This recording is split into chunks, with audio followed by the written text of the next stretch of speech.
Vamos lá, gente, ó. Uma estação super legal, uma estação de pediatria para vocês. Lembrando que quando vocês entram numa estação de prova prática, não está avisando se é de pediatria, se é de cirurgia, se é de preventiva, não avisa. De clínica médica, você simplesmente entra. Uma vez que você entrou, você vai estar no seguinte cenário de atuação. Uma unidade de atenção secundária, ambulatorial e hospitalar. A unidade possui a seguinte infraestrutura: um setor de radiologia convencional com ultrassonografia e laboratório de análises clínicas. Gente, olha isso. Ele já botou ultrassonografia. Por que ele botou esse e não botou outros? Olha a maldade. Já começa a ter essa maldade. Ele não botou esse e não botou ressonância. Não botou tomografia. Se eu for pedir um exame de imagem, você acha que eu pedi o quê? Sacou? Então começa a ter essa maldade de prova. Começa a ter maldade de prova. Laboratório de análises clínicas. Descrição do caso. Prestem muita atenção. Lactente do sexo masculino com 6 meses, trazido para consulta de rotina de puericultura por sua mãe. Gente, eu acho que é o tema de pediatria que mais caiu junto com o PAUS nos últimos anos em todas as provas. Tá? Eu não estou falando só de revalidação, não. Estou falando até de provas de residência práticas. Sempre cai consulta de puericultura. Sempre, sempre. Por quê? Porque na consulta de puericultura pode surgir desde um dragão até, cara, pode surgir tudo na consulta de puericultura. A criança vem, a mãe acha que a criança está bem. Quando você vê, está com vacinação atrasada, é periquito papagaio, é psitacose, é loucura. Loucura. Consulta de puericultura é loucura. Então, assim, várias estações vocês vão ver que vão estar com esse cenário, com essa história, só que isso é só a entrada do problema. Então, vai ter, quando vem isso, já vai ser assim, ó, preciso de anamnese. Está escrito na estação. Preciso de anamnese. Preciso. Nos próximos 10 minutos, você deverá executar as tarefas a seguir. É importante que mamãe e bebê simulados não deverão ser tocados durante o atendimento. E, vamos lá, em 10 minutos, ler a ficha do lactente fixada sobre a mesa, então estaria o papel em cima da mesa. Fazer a anamnese dirigida à mãe em relação à queixa principal, claro, porque o bebê tem 6 meses, não tem como fazer para o bebê. Olá, Carlinhos, como é que você está se sentindo? Ele não vai falar. Interpretar os achados do exame físico. Estabelecer e explicar à mãe a hipótese diagnóstica e diagnóstico diferencial. Opa, isso daqui, só de eu ler isso, eu já sei que provavelmente eles vão contabilizar competências comunicativas. Então, assim, se contabiliza competência comunicativa, é aquela estação que você tem que chegar, tem que se apresentar, tem que apresentar todo mundo, cumprimenta todo mundo. Só quando esse explicará já é competência comunicativa. E com certeza vai contar ponto. Nem olhei ainda, mas tenho certeza disso. Orientar quanto à conduta adequada.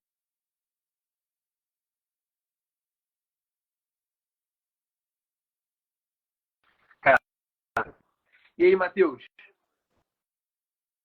Tá Travou travado aí, travou aí. aí, agora Tá? voltou. Voltei. Voltou. Cara, então, ó, pessoal, e aí, Matheus?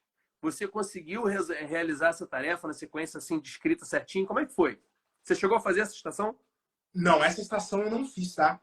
E, galera, o que eu queria comentar aqui, que eu achei bem legal dessa estação, cara, é que vocês vão ver, o Haber vai conferir depois quantos pontos valeria você conversar com a mãe e fazer perguntas para ela, cara. Você tá com o checklist aberto, Haber? Só para vocês terem uma noção? Vejo agora para você. Vai tocando aí. É uma pontuaçãozinha, cara, que não dá para deixar passar. Deixa eu ver aqui, ó. Calma aí, estação 8. Estação 8. Rapaz, só de se apresentar, cumprimentar a mãe e manter contato visual, só isso. Não pode ser tímido, tem que ter contato visual. Meio ponto. Meio ponto. É 1/20 da sua prova. Bizarro. Foi o que eu falei para vocês, cara. Quando ele pede competência comunicativa, você já sabe algumas coisas que vão pontuar. E não pode dar o mole de já passar o raciocínio linear que a gente sempre fala. Anamnese, exame físico, hipótese diagnóstica, exame complementar, diagnóstico, terapêutica e pedir para o paciente voltar se for antibiótico, notificar ou tiver que notificar e perguntar se tem alguma dúvida. Fazendo essa sequência, você vai deitar e rolar. Com certeza. E uma estação de puericultura, você não pode deixar de perguntar para a mãe. Logo que ela chega, cara, eu sempre falo, pede essas cadernetas a hora que chega a paciente para você. Então, já pergunta nome, profissão, estado civil. Lembra de perguntar o nome da criança também, tá? Não esqueça, são 2 pessoas na tua frente. A criança, mesmo que seja um boneco lá na frente, tem nome. E pontua isso na prova e revalida. Então, pergunta, como que é o nome do seu filho? Ah, é Carlinhos? Ah, é Josefina o nome da sua filha? Então, pergunta o nome e faça o direcionamento também com o nome. Fala, ó, a Josefina, então, ela tem tal coisa, quando você for explicar o diagnóstico. Porque tá pontuando também, a gente já viu até na última estação, que a gente falou antes de ontem, né, Raber, que pontuava você direcionar o paciente pelo nome. Então, faça isso, porque não custa nada, cara. Não custa nada você chamar ele pelo nome pelo menos uma vez e você ter lá o pontinho garantido. Então, fez isso aí inicialmente, já olha para a mãe e fala assim, você trouxe a caderneta da criança para mim? Você trouxe a caderneta de vacinação? Ou como que está o estado vacinal da tua criança? Olha só, você falando rápido isso daí, você vai perder 5 segundos, cara. E na puericultura, o INEP adora, adora, adora. Apesar de que essa estação ela vai um caminho um pouquinho diferente, mas ele adora colocar tabelas e gráficos para você. Então, você vai fazer a prova no dia 2 e 3, abre lá a caderneta da criança e se familiariza com aqueles gráficos. Se familiariza aonde que ele vai estar pontuando para ele ser um baixo peso, ele está com baixo crescimento, ele está com baixo perímetro cefálico, uma microcefalia. Você tem que saber isso, porque todos os anos tem caído gráficos para você plotar. Então, cuidado. Essa estação vai para um lado um pouquinho diferente e que é bem interessante também. É uma estação... Cara, quando você me mandou essa estação, eu achei uma estação muito, muito interessante. Muito interessante mesmo. Olha que interessante, pessoal. A ficha do lactente já mostra o nome, Renato.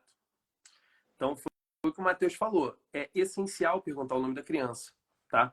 A idade 6 meses, peso atual de 8, comprimento 70, aleitamento materno exclusivo. Eu brinco que esse é o tipo de paciente que eles botam assim, não entra com recurso, não, o paciente não tem nada. Ele não tem nada aqui. Nesses dados não tem nada. Você não vai achar nada aqui. Dados neonatais, nascido de parto normal a termo, sem intercorrência. Isso, pessoal, tá tudo na ficha, tá? Idade gestacional de 40 semanas, peso ao nascer de 3.500, comprimento ao nascimento de 51 centímetros, perímetro cefálico de 34,5 e teste de triagem neonatal normal. Então, assim, é uma criança aparentemente saudável, rígida, né? E aí, Matheus, que essa mãe, como é que era essa, como é que foi para você pensar assim, o que você faria nessa situação para chegar até um ponto que a gente sabe mais ou menos para que lado vai? Cara, você teria que chegar e falar com a mãe e aquela famosa pergunta: o que te trouxe aqui? Essa é a pergunta que vai te guiar, porque ela vai te dar uma luz do que está acontecendo, cara. Apesar de que no enunciado tá falando uma pericultura e tudo, fala pra mãe. Se aconteceu alguma coisa, o que te trouxe aqui? Isso era o que ia te dar a luz para você conseguir chegar no que a banca estava querendo te direcionar aqui. Que não era para gráfico nessa questão de pericultura. E o que ela falava aí, Haber? Ela falava... Eles colocam aí ou não colocam? Que eu vou pegar aqui. Ela falava que tinha uma alteração. Que tinha uma alteração no testículo do bebezinho. Exato. Ela falava isso aí. Doutor, o testículo do meu bebezinho está um pouquinho maior. E aí, cara? Você aí na prova prática, chega para você e fala, testículo aumentado em criança. O que você vai pensar? Não falou mais nada. Testículo aumentado em criança. Vou te dar 5 segundos para você pensar. Escreve aqui embaixo. Escreve aqui embaixo, pessoal. O que vocês acham que seja? 5 segundos. O que você pensou? Tem várias hipóteses, hein? E vou dizer para você que se você falou hérnia, você tá muito certo, cara. Hérnia inguinal é extremamente comum. Então você tem que pensar que pode sim ter numa criança hérnia indireta, lá que não tem dilatação do anel inguinal interno. Então pode ser uma hérnia. Mas você também tem que pensar, claro, nesse caso ela fala que é um aumento mais crônico, ela não veio tanto na emergência. Mas se vir na emergência, cara, imagina ela fala, cara, o testículo do meu bebê tá aumentado, tá vermelho. Testículo agudo.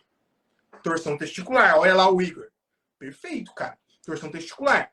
Se isso seria um quadro mais agudo, tá, Igor? Mas isso. Pensar, desculpa, Matheus, seria um quadro mais... te parar. É porque não, pode realmente, torção testicular, a criança tem que estar chorando. Vai ser gritaria, não vai ser uma coisa assim, a criança tá bem, tá de boa. Pô, tá grande. Isso. Não, é uma parada assim, pô, meu bebê começou a gritar desesperadamente. Chegou, o testículo dele tá gigante em relação ao que era. Então, quando a gente pensa no escroto agudo, né, já é um quadro um pouquinho mais diferente, uma pegada mais emergencial. Aí vai lá, tá muito legal esse raciocínio, Matheus. Isso mesmo. Então, testículo agudo é importante também você pensar. Não seria um quadro crônico, como foi citado aqui, porque a queixa inicial seria o quê? Pô, meu bebê não tá legal. Mesmo que você pense numa orquiepididimite, Lembra, criança pode ter orquiepididimite, cara. Parotidite causa orquiepididimite. Então não é só adulto jovem que está tendo relação sexual que vai ter orquiepididimite. Então pode ser também. Mas sim, você está certo, cara, em pensar por aumento de testículo. A gente só falou em aumento de testículo, não citamos mais características. Tá certo de vir na tua cabeça isso daí também. Isso aí é importante. Mas pensa sempre isso daí num quadro mais agudo. Lembrando, só dando uma puxada aqui mais pra teórica. Pô, cara, torção testicular e orquiepididimite. Como é que você vai fazer o diagnóstico diferencial? Lembra lá, levantou o testículo. Parou de doer orquiepididimite. Não parou de doer torção testicular. No geral, as questões de revalida adoram abordar dessa maneira. Claro, cuidado, galera, porque já caiu torção testicular na prova prática do revalida. Já caiu. E falava da horizontalização do testículo afetado e ausência do reflexo cremastélico. E não é que a questão falava para você não, cara. Você ia ter que citar isso pro examinador. Ele dava uma foto lá no testículo agudo e você tem que falar, ó, aqui eu estou vendo uma horizontalização do testículo, não temos reflexo cremastélico e também também o sinal de PREM foi negativo. Então, cuidado com esses nomezinhos. Não vamos entrar tanto a fundo, porque não é o nosso caso aqui. O nosso caso é mais crônico. Então, quando a gente está falando de um caso mais crônico, só uma complementação. Orquiepididimite, lembra da parotidite, que pode gerar orquiepididimite, e a hora que você levantar a bolsa testicular, vai dar uma aliviada na dor. Aqui a gente fica um pouco mais tranquilo, por quê? Porque a gente vai fazer um tratamento sintomático, basicamente. Torção testicular, não. Pô, cara, em 4 horas ali que já passou, caramba, já pode estar necrosando esse testículo. Então, muito cuidado. Se for um quadro agudo, cuidado. Presta atenção que pode ser que você tenha que indicar uma cirurgia de urgência. Mas uma coisa pode uma coisa que você falou muito boa aí, cara, de prova teórica, é a questão do sinal de PREM positivo. O sinal de PREM positivo é o orquiepididimite. Então, levantei, parou de doer, é o sinal de PREM positivo. Eu já vi cobrar esse PREM positivo e PREM negativo em prova para confundir mesmo a cabeça da gente. Então, assim, muito bem lembrado, gostei muito da dica, cara, achei sensacional. E é perfeito, né? Isso aí confunde também no de Babinski, por exemplo, né? Babinski positivo. E aí tinha um professor meu que falava, não existe Babinski negativo. Se não tem Babinski, não tem Babinski, entendeu? Então, cuidado, cara, com esses positivos e negativos dos sinais que pode te confundir. E o de PREM, a gente espera ele estar negativo na torção e positivo na orquiepididimite. Então, ó, não vai confundir isso. E agora, ó, respira, respira, respira, falando muito de agudo, né? Senão nós vamos bugar a mente de vocês. Respira um pouquinho, ó. Toma o tererê da aprovação, você está em Foz do Iguaçu, que eu sei que você está com o tererê do lado. E vamos voltar para as crônicas, que a gente falou duas. Falamos em hérnia, falamos em uma, né? Eu não falei a outra ainda, porque é a nossa resposta. E temos a outra, o hidrocele, cara. Olha só, hidrocele. Hidrocele é o quê? É um acúmulo de água, uma bolsinha de água ali no testículo. Então, essas duas causas principais de aumento crônico dos testículos em crianças, tá? Cuidado, em adultos a gente tem ainda o varicocele, que pode estar presente em cirróticos. Dependendo do lado, pode indicar até neoplasia. Mas não é mais para a prova prática, para a prova teórica, desculpa. Aqui, pensa principalmente hérnia e esqueci o nome agora, e o hidrocele. E aqui, galera, uma coisa muito interessante é que você teria que pedir o exame físico. Pô, tem alteração no testículo? Se você não olhar o testículo da criança, não tem como você saber o que é. Então, você ia ter que ir a bolsa escrotal dessa criança. E um dado muito interessante. Pode falar. E além disso, Matheus, acho que tem coisas que a gente ainda pode pegar um pouquinho mais ainda na anamnese para tirar essa dúvida, né? Então, por exemplo, a criança que quando chora aumenta aquela região. É mais condizente com hérnia, né? Aquela criança que quando manipulou, a mãe viu que tá mal, manipulou, dói, já chama a nossa atenção também para outras hipóteses. Então, não é muito condizente.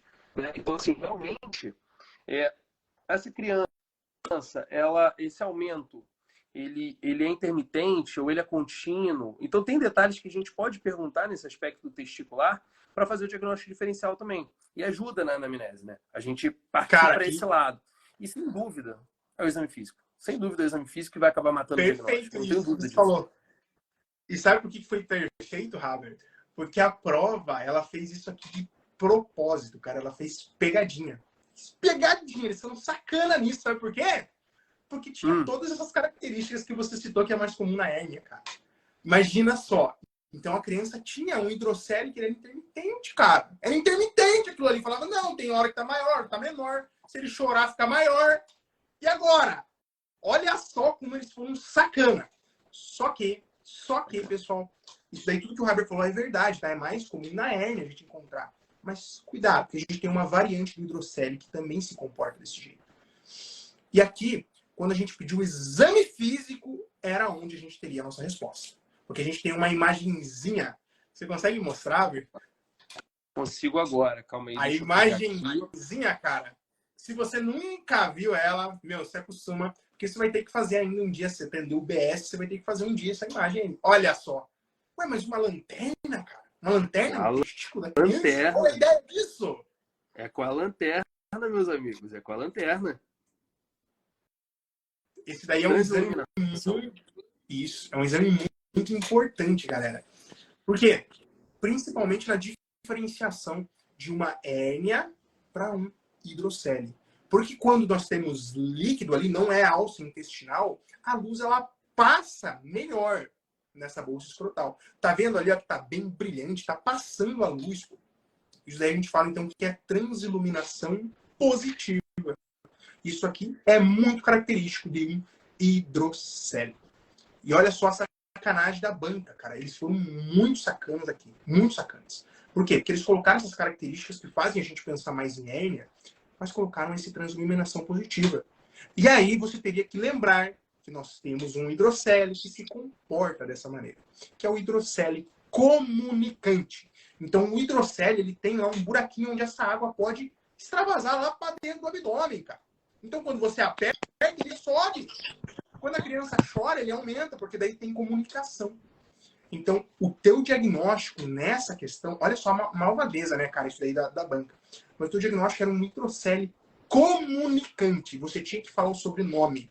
Revalida, se você não falar o sobrenome, você não vai pontuar. Se você chegar lá, apendicite, caramba, fui bem nessa estação. Falei apendicite, mas você não falou apendicite aguda, você vai perder ponto. Então, cuidado. Nome e sobrenome. Não esqueça disso. NEP é nome e sobrenome. Tanto de exame de imagem, como de doença, como de medicamento. Do que você for falar, você tem que falar nome e sobrenome. Poxa, quero pedir, então... Vamos lá, uma questão fácil que muita gente erra, tá? Paciente com cólico biliar. Chega lá pra vocês e fala, pô, vou matar no peito, né, cara? Cólico biliar, mulher 4Fs, lá a gente vê. 40, fat, female, infertility... Achou lá a mulher e falou, cara, isso aqui é pedra na vesícula. Eu quero um ultrassom. Perdeu 2 pontos. Sabe por quê? Porque você não falou ultrassom abdominal, cara. Você não falou um ultrassom de vias biliares, cara. Você vai perder ponto. Então, olha pra mim aqui, ó. Presta atenção. Nome e sobrenome. Você não vai chegar lá na tua prova e falar, esse paciente tem uma colecistite. Não, ele tem uma colecistite aguda. Esse paciente tem uma pancreatite. Você vai perder ponto. Porque tem pancreatite aguda e crônica. Então é pancreatite aguda. Não perca ponto. E geralmente eles diminuem a tua nota pela metade. E como os diagnósticos geralmente pontuam 1,5, 2 pontos, você vai perder 1 ponto, cara, por causa disso aí. Então, nome e sobrenome. E aqui você teria que falar hidrocele comunicante para você ter a pontuação total. Mais uma estação, Matheus, que bate no que a gente fala. Diagnóstico clínico, né? Diagnóstico clínico, não preciso pedir exame complementar nenhum. Você pode até usar aquele ultrassom lá que eles falaram, mas eu acho que você vai perder ponto. Por quê? Porque a gente está pensando em revalida, uma prova que é economicamente ativa e efetiva. Então, é o menor custo possível para fechar o diagnóstico. Se é o menor custo para fechar o diagnóstico, eu tenho transiluminação positiva, é condizente, o quadro certinho com o diagnóstico, eu não preciso de mais nada. Eu só preciso, às vezes, encaminhar essa criança para um cirurgião para ele resolver a vida dela. Mas eu não preciso mais de exame para isso. Não preciso mais. Não é isso, Matheus? Perfeito. Perfeita colocação. Eu acho que é importante a gente usar essa estação também. Eu pensei nela já, cara, pra gente falar um pouquinho de hérnia. Porque hérnia na criança é uma coisa que confunde muito as pessoas. Porque eu sei que você tá pensando, pô, hérnia na criança vai regredir espontaneamente, precisa operar não. Cuidado, cuidado, muito cuidado, cara. Ó, escuta aqui, ó, muito cuidado. Por quê? Hérnia umbilical no umbigo, ou no imbigo, como falam em alguns lugares, né? Mas primeiro, no imbigo, a hérnia no imbigo, meu amigo, essa sim pode regredir espontaneamente. Então, essa, dependendo da situação, é menor do que 1,5 centímetros, tem menos do que 5 anos a criança, não está associado a uma hérnia inguinal, beleza, concordo com você, vamos esperar. Agora, atenção, hérnia inguinal diagnosticada é hérnia inguinal operada. Então, você diagnosticou, é uma criança, está no primeiro mês de vida, você tem que indicar uma consulta com o cirurgião para programar a cirurgia, cara. Tá? Na prática, é claro, eles vão talvez... Pode falar. Não, eu operei os dois lados. Eu nasci prematuro, operei os dois lados de hérnia inguinal. Então, assim, quando você chegar na prova e tiver dúvida qual hérnia opera, lembra que o Haber operou 2 hérnias inguinais, uma de cada lado, porque era prematuro, não tinha um fechamento adequado, dos dois lados. Se fosse para fechar, você não acha que iam esperar eu fechar? Não esperaram, já operaram. Entendeu? Então, grava isso. Hérnia inguinal, cara, hérnia inguinal, e é clássico isso, né? Eles tanto gostam de criança com hérnia inguinal para fazer essa pegadinha para você, falar que não precisa operar, pode esperar. Não, você vai mandar sim pro cirurgião, vai operar. Como também idosos, cara. Cuidado. Tem até casos onde a gente não vai operar hérnia inguinal. Pô, o paciente tem 150 anos, insuficiência cardíaca NIRA4, doença renal crônica. Tá vendo que tô exagerando bastante, né? Mas é um paciente que tá mal, cara. Tem muitas comorbidades, é um paciente bem idoso, que não vai trazer benefício você operar ele. Mas, pô, um paciente de 60 anos, que faz as atividades diárias, caminha, joga bola, às vezes, final de semana. Cara, você tem que operar hérnia inguinal, mesmo ele sendo idoso. É só paciente idoso com muitas comorbidades. Pô, o paciente não consegue mais levantar da cama. O paciente, a única coisa que ele faz, ele levanta, come a comidinha dele ali, às vezes precisa de ajuda, não vai operar. Aí sim a gente pode ter a conduta de aguardar. Tá? Vai deixar o paciente viver do jeito que ele está. Mas, no geral, essa regra é válida. Hérnia inguinal diagnosticada é hérnia inguinal operada. Então, grave isso daí, porque as exceções são as que você não vai operar. No maioria dos casos, você vai sim operar essa hérnia inguinal. Lembrando, criança, você vai pensar em indireta. Pensa sempre na indireta, que é a famosa lá, a Mirus tipo 1, né, cara? Que não tem um anel inguinal interno fechadinho, não está dilatado ainda. Mirus tipo 2, você pensa já no adulto, que tem um anel inguinal interno dilatado. E o Mirus 3, você já vai pensar nas que tem defeito de parede posterior, que daí são as hérnias diretas ou hérnias mistas também. Matheus, uma coisa engraçada, eu trabalho muito com geriatria, né? E esses pacientes que têm muitas comorbidades, policomórbidos, às vezes a gente tem um pouco de dificuldade de avaliar se ele é muito grave ou não. E aí uma dica é você se perguntar, se você tiver ali, esse paciente, ele vai estar vivo no próximo ano?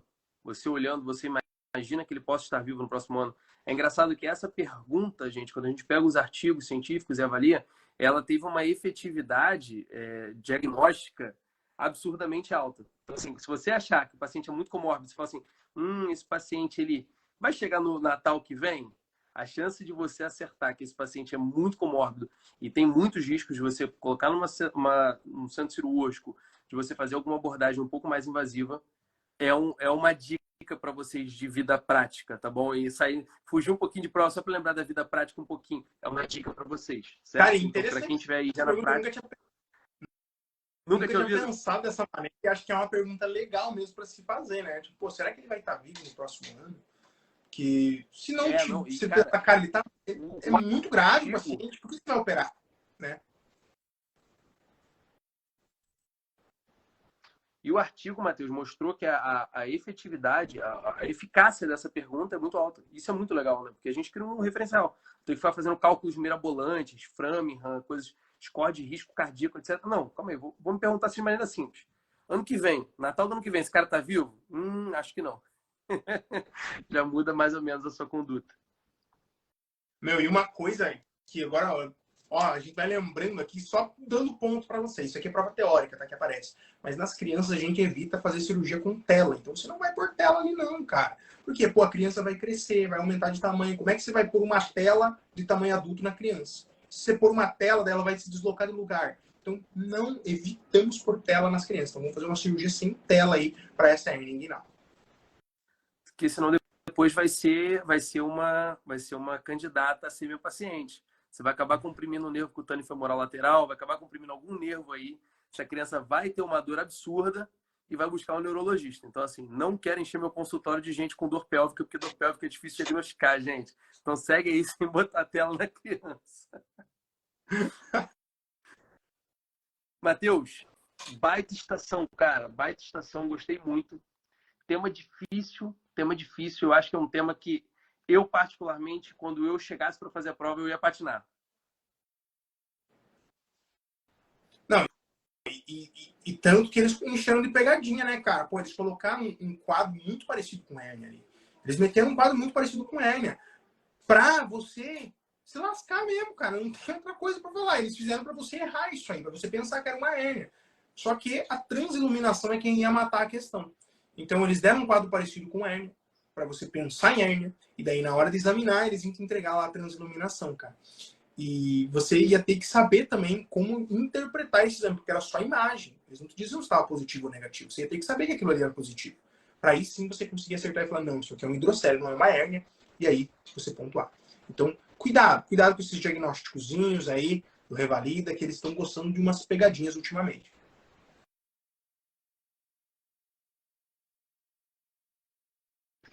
Questão de torção testicular. Travou? Travou? Eu não lembro qual é que colocou a questão da torção testicular, pessoal. No exame físico mostrava que era indolor, sem sinais flogísticos. Então, já excluía um pouco mais essa possibilidade. Mas é legal. Cara, achei muito legal. O diagnóstico diferencial do tema, muito difícil. Realmente é uma estação pegadinha, uma estação para machucar mesmo o candidato, tirar ponto. E brilhante, Matheus, brilhante a escolha. Transiluminação é uma coisa que é feita, existe, não é coisa de livro, é uma coisa que você tem que dar uma lida. Se você nunca viu ser feita na sua frente, leia, execute. E olha, gente, escroto agudo acontece, e não é pouco.